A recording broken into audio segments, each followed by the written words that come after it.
les neurones et l'émission qui vous parle de science et qui analyse avec des spécialistes de la société, des questions de société. Nous parlons aujourd'hui de 3 sujets essentiellement. Le premier sujet, c'est bien sûr le contrôle des drogues et éducation en angle mort des politiques. En République de Guinée, on en parle moins. Les zones minières face aux défis du développement local et la suspension de la campagne de récupération des domaines de l'État. Est-ce qu'il y a du 2 poids 2 mesures à l'intérieur? Nous étions sur le premier sujet avec vous, Monsieur Diallo. C'était en train de parler d'aujourd'hui cette difficulté qui existe à pouvoir cerner le phénomène des drogues, surtout dans les milieux scolaires et universitaires. Évidemment, je vais partir vite, comme vous le dites. Sur cette question, j'étais en train de donner la typologie de la drogue. Je vous ai dit, si on prend la première catégorie qui est la cocaïne et sa famille, il y a plus de transit que de consommation dans nos écoles. Pourquoi? Parce que l'accès est difficile, le prix est très cher. À ce niveau, les étudiants ou les élèves qui arrivent à s'en procurer, il faut bien savoir, chaque fois que nous perdons des élèves et des étudiants de ce niveau-là, c'est des gens qui sont de la haute classe. Parce qu'il faut être d'une grande famille ou avoir les moyens financiers pour y accéder à la cocaïne. La deuxième catégorie, c'est les médicaments. Très difficile de lutter contre parce qu'en réalité, comme je vous ai dit, les produits, c'est des produits des pharmacies qui ont l'autorisation de faire rentrer, mais de vendre à des patients spécifiques ou pour des besoins spécifiques, comme aujourd'hui le plus développé sur le marché, c'est le produit qu'on appelle Tramadol. C'est en quantité, mais en réalité, ce sont des industries, je vais dire, des travailleurs de certains types d'industries, comme les industries extractives, qui les utilisent. Ouais. Et à ce niveau-là, les pharmacies sont très spécifiques, ce qui doivent les amener. Mais malheureusement, ça se retrouve sur le marché. Et dès l'instant où les élèves ou les étudiants en ont accès, au fait, ils utilisent, et par mimétisme et par rapport aux différents films et les réseaux sociaux qu'ils voient dans les autres pays, tout de suite, ça fait des stimulations. Et aujourd'hui, ça se développe un peu partout. La troisième catégorie, c'est surtout les cannabis, les catégories de drogues qu'on fabrique sur place ou qu'on produit directement en Guinée. À ce niveau, il faut bien comprendre, si nous prenons le produit qu'on appelle cannabis, c'est un produit qui, en réalité, dans certaines zones de la Guinée, ce n'est pas considéré comme étant de la drogue, parce que c'est traditionnel. Des jeunes jusqu'aux plus âgés, ils prennent. Et on ne considère pas ça comme de la drogue. Alors, comme vous dites, mais partant de la drogue. Évidemment, partant de la législation, il faut bien comprendre qu'il y a la drogue dure et il y a des drogues qui sont faibles. Dans certains pays, lorsque nous prenons ces produits-là, dans certains pays, c'est un produit qui est aujourd'hui de plus en plus autorisé. Parce que l'économiste vous le dira, lorsqu'on l'autorise, c'est l'État qui gagne. Mais tant qu'on est dans une situation, de trafic, il n'y a pas de vente. On ne veut pas parler de vente, de ce qui est interdit. On est dans une situation de trafic. C'est l'État qui plutôt perd parce que le marché devient un marché parallèle. Le marché officiel, il perd. Et en réalité, c'est des produits qui peuvent bien être des bons produits à des doses bien précises sur des questions de santé publique. Donc, la France vient de l'autoriser, la Belgique l'a autorisé. Il y a aussi d'autres pays. Vous savez bien que quelqu'un comme Takana se bat tous les jours pour qu'il puisse avoir une autorisation de tels produits. Donc, au-delà, il y a d'autres produits qu'on fabrique à Conakry ici qui sont des drogues qui sont mélangées à des choses qu'on appelle GUI. Souvent que les gens utilisent. Il faut bien savoir. Au fait, il y a de la catégorisation. À ce niveau, dans le milieu scolaire, comme vous le savez bien, il y a un encadrement institutionnel. Comme on vous a dit, au niveau de l'enseignement supérieur, en réalité, il y a l'institut. Il y a l'institut qui est chargé spécifiquement pour le suivi de tels travaux et de l'institut dans lequel travaille effectivement. Mais la problématique derrière, c'est l'impact de l'institut sur ces milieux, en fait. Oui, la question, elle est importante parce que c'est de savoir déjà qu'au niveau de réflexion, au niveau de santé publique, pour l'enseignement supérieur, c'est très bon d'y penser. La deuxième des choses, c'est... Mais est-ce que l'Institut a les moyens? Est-ce qu'on a mis tous les moyens nécessaires à la disposition de l'Institut? Il ne suffit pas de créer l'Institut, mais il faut mettre les moyens nécessaires pour permettre à ce que les gens puissent faire le travail. J'en viens, c'est ce que je vous dis. C'est bon de créer l'Institut. La deuxième question serait bien de savoir jusqu'où ils sont équipés, jusqu'où ils sont productifs, quels sont les résultats, quelles sont les analyses, les niveaux d'écrit, les niveaux de rapport, les niveaux d'articles produits par l'Institut et la qualité scientifique et la certification de ces éléments pour savoir effectivement qu'est-ce qu'on fait. Parce que le docteur vient bien de nous dire qu'ils font des travaux. comme de la sensibilisation. Oui. Mais pour moi, un institut scientifique, Très la récemment, sensibilisation vient en second plan. Le plus important serait de faire de vrais travaux scientifiques, de nous donner des articles de temps en temps, d'avoir des bulletins qui nous permettent de savoir les statistiques et de savoir comment cela évolue. Je crois que pour le faire, il est nécessaire d'avoir à la fois des équipements nécessaires, il est nécessaire aussi d'avoir le financement nécessaire pour le faire et d'avoir l'équipe compétente nécessaire pour le faire. Donc ces éléments-là, je crois qu'avec un bon accompagnement, l'Institut là a vraiment de l'avenir, ça sa place dans un pays comme la Guinée et c'est très important que cela puisse avancer. Rapidement, excusez-moi, monsieur Camara, oui. Non, on va vous revenir rapidement, pardon, pour permettre à l'autre invité de parler. Vous allez rebondir, vous aurez le temps. Je préfère prendre la parole maintenant, s'il vous plaît. D'accord, allez-y. Je n'étais pas venu pour parler de l'Institut. Bien sûr, on ne parle pas de l'Institut. Mais comme on vient de toucher à l'Institut, je vais prendre juste la parole pour vous dire que l'Institut itinérant de formation et de prévention intégrée contre la drogue et haute conduite addictive est l'un des instituts spécialisés dans la mise en œuvre de la politique de lutte contre la drogue du gouvernement guinéen. Dans la sous-région, rares sont les États qui ont pu créer cet institut. Si aujourd'hui la Guinée a créé cet institut, c'est une manière de vous dire que le phénomène, la lutte contre la drogue est une préoccupation pour les autorités guinéennes. La preuve en est que quoi? Déjà le 1er octobre passé, avec l'arrivée du CNRD au pouvoir, on a procédé à l'incinération de la drogue. Donc c'est une manière de vous dire que les politiques parlent beaucoup plus de la drogue. Mais vous voyez, pas les s'il vous plaît, les lieux par rapport à l'Institut, par exemple, ils n'en parlent pas. S'il vous plaît, j'ai les questions de société, c'est les questions de pouvoir, c'est élection, si c'est pas élection, c'est entente, si c'est pas entente, c'est autre chose, mais rien de la drogue. Excusez-moi, c'est pas parce que vous êtes journaliste que vous dites que les autorités n'en font pas une préoccupation. Non, mais c'est pas pour ça. Non, je ne suis pas d'accord pour ça. Comment ils font de ça une préoccupation? Dites-nous clairement. Démontrez-nous comment l'autorité fait de ça une préoccupation. On prend juste les statistiques de saisie en Guinée.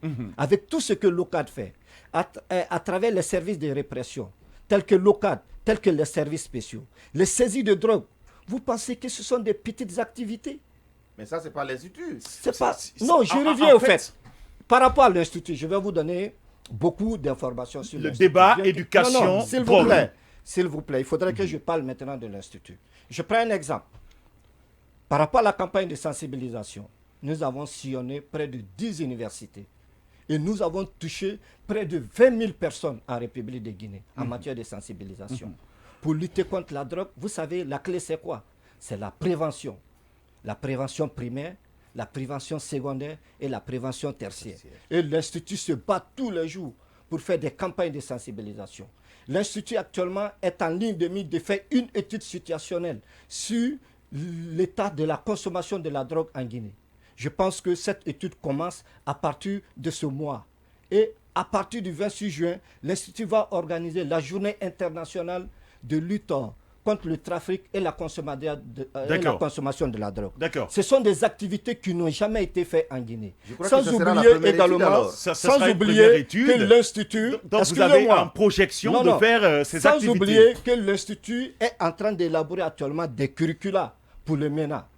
Et depuis l'an passé, nous avons fait beaucoup de travaux dans ce sens avec les responsables de l'IRAP. J'ai l'impression que vous parlez de la drogue sans connaître exactement la réalité autour de la drogue. Vous êtes en train de couper la drogue de la société globale. Alors qu'il faut avoir une vision globale de la question de la drogue parce que c'est à la fois une préoccupation sécuritaire, c'est à la fois une préoccupation de santé publique, c'est à la fois une préoccupation sociologique. Donc si vous n'avez pas une vision globale, une vue globale holistique de la chose, il serait très difficile d'aborder la question de la drogue. D'accord, il n'y a pas de souci, on convient avec vous, il n'y a pas de problème, mais spécifiquement pour cette émission, on veut simplement toucher l'aspect éducation et l'usage des drogues dans les milieux universitaires. Alors, je viens à vous, monsieur Camara. Si on mettait de côté l'aspect culturel et tout ce qui transcende ainsi, est-ce qu'à un certain moment, on ne va pas dire que dans les milieux universitaires, ce qui le consomme le plus, la drogue, dans son état, comme M. Gallo était en train de le rappeler, c'est généralement les enfants des riches. Et les enfants des riches, ce sont des enfants des patrons, des gestionnaires au plus haut niveau de l'État, qui quand même le consomment. Est-ce qu'à un certain moment, comment on peut faire pour limiter, et économiquement, quelles sont les actions qu'on peut mener pour que l'université puisse sortir de ce sens-là, pour pouvoir permettre à ce que ce phénomène soit éradiqué, et ne serait-ce qu'un peu dans les milieux universitaires? Bien, en tant qu'enseignant aussi, pour avoir été administrateur scolaire, pendant plus d'une décennie, j'ai observé ce phénomène dans l'établissement que je gérais. Des enfants viennent de beaucoup de milieux. Les milieux les plus aisés ont leur type de drogue. Par contre, il y a des chanvre indiens qui est cultivé, comme les prédécesseurs l'ont rappelé, ici même. Donc, consommé par une large personne. Derrière la cour, parce que nous, à l'école, on avait les enfants à charge de 8h à 14h. Et pour ceux qui restent pour la révision, jusqu'à 16h. Mais que font certains enfants? Ils viennent rester derrière la cour, trouvent un ghetto là-bas et se mettre à fumer. Nous avons même eu à contacter un commissariat à côté qui venait sillonner autour de l'école pour éloigner ces bandits, parce que l'école est au milieu de la société. Les enfants ont des contacts extrascolaires. Certains enfants ayant déjà premièrement déserté l'école, c'est le cas à l'université aussi, et d'autres carrément qui sont des bandits, mais qui ont des contacts avec les enfants.